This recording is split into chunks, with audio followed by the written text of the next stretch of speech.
بسم اللہ الرحمن الرحیم۔ السلام علیکم ورحمۃ اللہ وبرکاتہ۔ دوستوں، میں نے اس سے پہلے بھی ایک ویڈیو بنائی ہے جس میں میں نے یہ بتایا کہ وضو کے فرائض کیا ہیں، ٹھیک ہے۔ ایک آیت میں نے بیان کی تھی سورۃ المائدہ کی، جو ہے نا کہ ایک آیت نمبر ہے 6 اور سپارہ نمبر 6 میں یہ موجود ہے، اس کا میں نے ترجمہ بیان کیا تھا۔ اس میں 2-3 چیزیں آ رہی تھیں، جس میں سے ایک چیز میں نے بیان کی تھی کہ وضو کے فرائض کیا ہیں، ٹھیک ہے۔ ابھی میں اس آیت کا ترجمہ دوبارہ پڑھوں گا اور اس میں سے جو ہے نا کہ آگے جو تیمم ہے اور اس کے مسائل بیان کروں گا، ٹھیک ہے جی۔ اب دوستو، جب اس چیز میں آتے ہیں تو اس کو میں ترجمہ پڑھنے لگا ہوں۔ اے ایمان والو، جب تم نماز کے لیے اٹھو تو اپنے منہ کو اور ہاتھوں کو کونیوں سمیت دھو لو، اپنے سروں کا مسح کرو اور اپنے پاؤں کو ٹخنوں سمیت دھو لو، اور اگر جنابت کی حالت میں ہو تو غسل کر لو۔ ہاں، اگر تم بیمار ہو یا سفر کی حالت میں ہو یا تم میں سے کوئی حاجت ضروری سے فارغ ہو کر آیا ہو یا تم عورتوں سے ملے ہو اور تمہیں پانی نہ ملے تو تم پاک مٹی سے تیمم کر لو، اسے اپنے چہروں پر اور ہاتھوں پر مل لو۔ اللہ تعالیٰ تم پر کسی قسم کی تنگی ڈالنا نہیں چاہتا، بلکہ اس کا ارادہ تمہیں پاک کرنے کا ہے اور تمہیں اپنی بھرپور نعمت دینے کا ہے تاکہ تم شکر ادا کرتے رہو۔ اب دوستو، اس ویڈیو میں جو ہے نا کہ جو دوسری چیز جو میں بیان کرنے لگا ہوں، ایک چیز میں نے پہلے بیان کیا، وضو کے فرائض میں نے پہلے حصے میں بیان کیا۔ دوسری چیز کہ جب آپ جو ہے نا کہ ناپاکی کی حالت میں چلے جاتے ہیں، اس میں کوئی بھی صورت ہو سکتی ہے۔ نماز کے لیے جب اٹھنا ہے تو آپ ناپاکی کی حالت میں کسی صورت میں سے بھی جا سکتے ہیں۔ آپ جو ہے نا کہ پخانہ کر کے آئے ہیں، آپ کا وضو ٹوٹ گیا ہے، ٹھیک ہے جی۔ آپ اگر اپنی جو ہے نا کہ اہلیہ کے ساتھ جو ہے نا کہ آپ ہمبستری کر کے آئے ہیں، اس صورت میں جو ہے نا کہ آپ ناپاکی کی حالت میں، اس سے بھی ہے۔ پھر اگر آپ کو جو ہے نا کہ ویسے حاجت ہو کہ آپ کو اطعام ہو گیا ہے جو ہے نا سوتے ہوئے، یا ایسے کچھ ہو گیا ہے، تو آپ جو ہے نا کہ آپ کے اوپر غسل اگر فرض ہو گیا ہے، اب اس صورت میں کیا ہے کہ آپ کو جو ہے نا کہ پانی نہیں میسر، اگر تو پانی نہیں میسر، اگر پہلی بات یہ ہے کہ اگر آپ کو پانی میسر ہے تو آپ پہلے غسل کریں، پھر اس کے بعد جو ہے آپ وضو کریں۔ اب جو ہے نا کہ اگر آپ پانی نہیں میسر ہے تو پھر آپ تیمم کر لیں جی۔ تیمم کرنے کا جو ہے نا کہ یہ جو قصہ ہے، یہ جو آیت ہے، یہ کب نازل ہوئی تھی؟ یہ نازل اس وقت ہوئی تھی کہ جب حضرت عائشہ رضی اللہ تعالیٰ عنہ نبی پاک صلی اللہ علیہ وسلم کے ساتھ ایک سفر پر تھیں، اور جو ہے نا کہ ان کا ہار گم ہو گیا تھا۔ تو یہ واقعہ آپ نے پہلے بھی کئی دفعہ سنا ہوگا کہ ان کا ہار گم ہو گیا، اور حضرت عائشہ رضی اللہ تعالیٰ نے نبی پاک صلی اللہ علیہ وسلم سے بتایا کہ جی میرا ہار گم ہو گیا۔ اب نبی پاک صلی اللہ علیہ وسلم نے کیا کیا؟ سارے صحابہ کو لگا دیا، بھئی میرا ہار ڈھونڈو،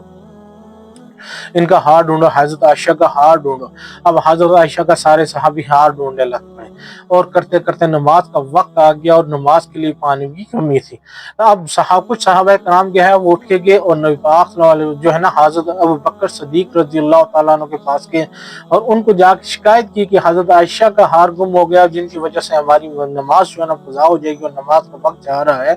ہمارے پاس پانی کے لیے وضو کے لیے پانی بھی نہیں ہے، وضو کے لیے پانی بھی نہیں ہے۔ تو اس وقت جو ہے نا کہ یہ جو میں بیان کر رہا ہوں نا بھائی، تو یہ جو ہے نا حدیث ہے حضرت عائشہ کا جو ہار گم ہوا، یہ جو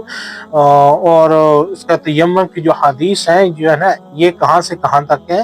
کہ آپ جو ہے نا صحیح بخاری کی کتاب دیکھیں گے، صحیح بخاری کی کتاب میں ہے 334 سے لے کے 348 کے درمیان میں یہ 2-3 اس میں واقعی بیان ہے جس میں تیمم کا نبی پاک صلی اللہ علیہ وسلم نے ذکر کیا ہے، ٹھیک ہے۔ تو تیمم کا جو ہے نا کہ کرنے کا طریقہ کار بھی اس آیت میں شامل ہے۔ یہ آیت اس وقت نازل ہوئی تھی جب جو ہے نا کہ حضرت بکر صدیق رضی اللہ تعالیٰ عنہ حضرت عائشہ کے پاس کیا اور اس کو سختی کے ساتھ کہا کہ جی جو ہے نا، کیونکہ اس وقت نبی پاک صلی اللہ علیہ وسلم جو ہے نا حضرت عائشہ کی گود میں سر رکھ کے سو رہے تھے، آرام فرما رہے تھے۔ حضرت عائشہ رضی اللہ تعالیٰ عنہ فرماتی ہیں کہ جو ہے نا کہ نبی پاک صلی اللہ علیہ وسلم لیٹے ہوئے تھے، میری گود میں سو رہے تھے، اور میرے والد حضرت ابو بکر صدیق رضی اللہ تعالیٰ عنہ آئے اور انہوں نے مجھے جو ہے نا پیچھے کمر میں جو ہے نا غصہ بھی مارا کہ جو ہے نا جس غصے سے مجھے دیکھا، اور کہا کہ تمہاری وجہ سے جو ہے نا کہ جی یہ ہوا ہے۔ تو جب اٹھے تو جو ہے نا کہ نبی پاک صلی اللہ علیہ وسلم اٹھے تو دیکھا تو صحابہ اکرام نے مسئلہ بیان کیا، تو عائشہ اس وقت جو ہے نا یہ آیت نازل ہو گئی۔ پھر نبی پاک صلی اللہ علیہ وسلم باہر آئے اور جو ہے نا کہ صحابہ کرام کو فرمایا کہ اگر پانی نہیں مل رہا تو آپ تیمم کر سکتے ہیں۔ یہ تیمم کی آیت جو ہے نا کہ اس وقت نازل ہوئی تھی۔ ٹھیک ہے دوستو. تو اب تیمم کا جو ہے نا کرنے کا طریقہ کار کیا ہوتا ہے کہ آپ کو اگر پانی نہیں میسر, کسی جگہ پر اگر آپ کو پانی نہیں میسر, آپ نے نماز کے لیے وضو کرنا ہے, یا آپ کو غسل کی حاجت ہوگی اور آپ کو پانی نہیں میسر, یا آپ کسی بیماری میں ایسی میں لائق ہو چکے ہیں جس میں آپ کا پانی کا استعمال بالکل بھی نہیں کر سکتے, پھر آپ نے کیا کرنا ہے کہ پاک مٹی لے کے اس میں ایسے دو ہاتھ کیا کرنے ہیں, اپنے دو ہاتھوں کی ضرب لگانی ہے. ٹھیک ہے, پھر اس کو جو ہے نبی پاک صلی اللہ علیہ وسلم کا کیا طریقہ کار ہوتا تھا, ایسے ہاتھوں کو لے کے ایسے جھاڑ کے ایسے پھونک مار کے اپنے چہرے کے اوپر ایسے کرتے تھے. ٹھیک ہے, تو ایسے مٹی کے ساتھ مسا کر لینا اپنے چہرے کا, مکمل چہرے کا, اور پھر دونوں ہاتھوں کو یہاں سے یہاں تک مسا کر لینا. ٹھیک ہے جی, ایسے. تو یہ ایک طریقہ کار ہے نبی پاک صلی اللہ علیہ وسلم کا. یہ جو ہے نا 334 سے لے کے 348 تک جو ہے نا یہ 15 حدیث بنتی ہیں, جن میں جو ہے نا کہ یہ تیمم کرنے کا طریقہ کار اور تیمم کا جو ہے نا کہ حکم جو ہے نا یہ ارشاد ہے. تو دوستو جو ہے نا کہ کبھی ایسی انسان کسی ایسی جگہ پر پھنس جاتا ہے جہاں پر جو ہے نا کہ انسان کو نہیں پتا ہوتا, اور اس میں بھی جو ہے نا یہ جو آیت میں نے جو آیت کا جو میں نے ترجمہ بیان کیا ہے, اس ترجمے میں بھی یہ بات واضح طور پہ بتائی جا رہی ہے کہ پاک مٹی سے تیمم کرو, اسے اپنے چہروں پر اور ہاتھوں پر مل لو, اللہ تعالیٰ تمہیں کسی قسم کی تنگی میں نہیں ڈالنا چاہتا. دیکھیں اللہ تعالیٰ نے ہمارے لیے آسانی پیدا فرمائی ہے کہ اللہ تعالیٰ نے ہمیں کسی تنگی میں نہیں ڈالا. اللہ تعالیٰ نے ہمارے لیے آسانی پیدا فرمائی ہے کہ اگر پانی نہیں ہے تو پاک مٹی ہر ایک جگہ پر موجود ہے, پاک مٹی ہر ایک جگہ پر موجود ہے, وہاں پر ہم آسانی کے ساتھ تیمم کر لے سکتے ہیں. ٹھیک ہے, اس میں دوستوں تیمم کرنے کا طریقہ کار کیا ہے کہ آپ نے کیا کرنا ہے, پاک مٹی لینی ہے, جو بھی مٹی جہاں پر دیکھیں گے آپ کسی کوئی غلاظت نہیں پڑی, کوئی اور چیز نہیں پڑی, صاف ستھری مٹی نظر آئے, وہاں پر جو ہے نا آپ نے کیا کرنا ہے, اپنے ہاتھوں کو دونوں کو ایسے زمین پہ نیچے ایسے جو ہے نا کہ آپ اس کی ضرب لگانی ہے, پھر ایسے کرنا ہے. نبی پاک صلی اللہ علیہ وسلم کا کیا طریقہ کار ہے, ایسے کر کے تھوڑا سا اور پھونک مار کے اور ایسے منہ کو جو اوپر جو ہے نا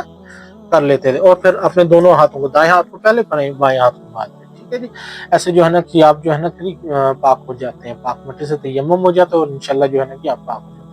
دوستو یہ جو نالج کی باتیں ہوتی ہیں دوسروں تک بھی جو ہے نا کہ آپ لوگ آ کے پہنچایا کریں. تو یہ چھوٹے چھوٹے مسائل ہیں جو ہماری آنے والی نسل کو بالکل بھی نہیں پتا. تو اب ٹیکنالوجی اتنی آگے آ گئی ہے کہ ہمارے آنے والی نسل کو ان چیزوں کا بالکل بھی نہیں پتا. تو کوشش یہ کیا کریں کہ اپنے گھروں میں ایک اچھی بات روزانہ بیان کیا کریں, روزانہ ایک ایسی مسئلہ بیان کیا کریں جس سے ان لوگوں کو کچھ سیکھنے کا پتہ چلے, کچھ چیز دین کی ان کو پتہ چلے. ٹھیک ہے جی, تو دوستوں پہ خود بھی عمل کرنا ہے, دوسروں کو بھی بتانا ہے. بہت بہت شکریہ جی, دعا میں یاد رکھیے تو اللہ پاک آپ کو خوشیاں دے دی, اللہ پاک آپ کی زندگی میں برکتیں ڈالے, اللہ پاک آپ کی رحمت آپ کو اپنی رحمت کو سائے میں رکھے جی. آمین, جزاک اللہ جی.